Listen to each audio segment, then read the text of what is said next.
Question number 19 के अंदर कह रहा है जो एजर्शन ए है ये कह रहा है कि degree of a zero polynomial is not defined. तो सबसे पहले ये जानते हैं कि जीरो पॉलिनोमियल क्या होता है, फिर उसके डिग्री के बारे में जानते हैं और फिर ये नॉट डिफाइंड है ये क्या होता है ये भी हम बात करते हैं। तो सबसे पहले जैसे कि यहाँ पर कह रहे हैं जीरो पॉलिनोमियल, तो जीरो पॉलिनोमियल क्या होता है, जैसे कोई एक फंक्शन है जो जो फंक्शन है वो सिर्फ जीरो हो, मतलब इसके साथ में कोई भी वेरिएबल नहीं हो, या तो हम इसको अगर वेरिएबल अगर हम इसके साथ अगर हम लगाते भी हैं, जैसे अगर x अगर लगाएं और इसके ऊपर अगर हम 0 पुट कर दें तो इसकी x की पावर 0 ये हो जाएगा 1 और 1 को 0 से मल्टीप्लाई करेंगे तो अगेन 0 ही आ जाएगा। तो इसीलिए ये एक जीरो पॉलिनोमियल है।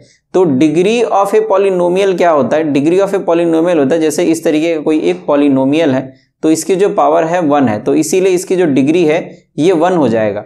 तो अगर जीरो पॉलिनोमियल है यहाँ पर तो ये है 0 और x और इसकी पावर 0, तो इसकी डिग्री क्या हो गई 0, मतलब degree of a zero polynomial क्या है fx is equal to 0 x 0, मतलब इसकी डिग्री क्या है 0 है।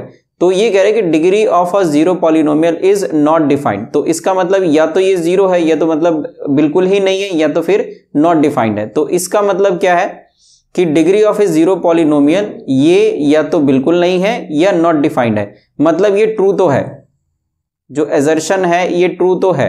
अब रीजन भी देखते हैं।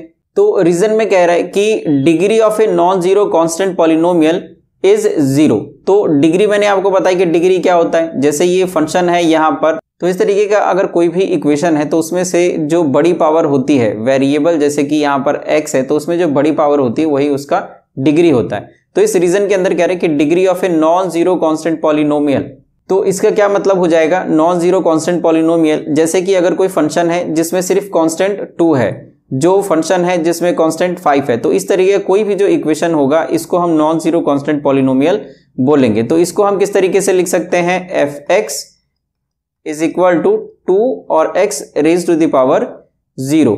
तो यहां पर x raise to the power 0 ये हो जाएगा 1 और 1 को 2 से मल्टीप्लाई करेंगे तो ये 2 ही आएगा, तो इसीलिए ये एक कांस्टेंट पॉलिनोमियल है। तो degree of a non zero constant polynomial ये क्या हो जाएगा 0।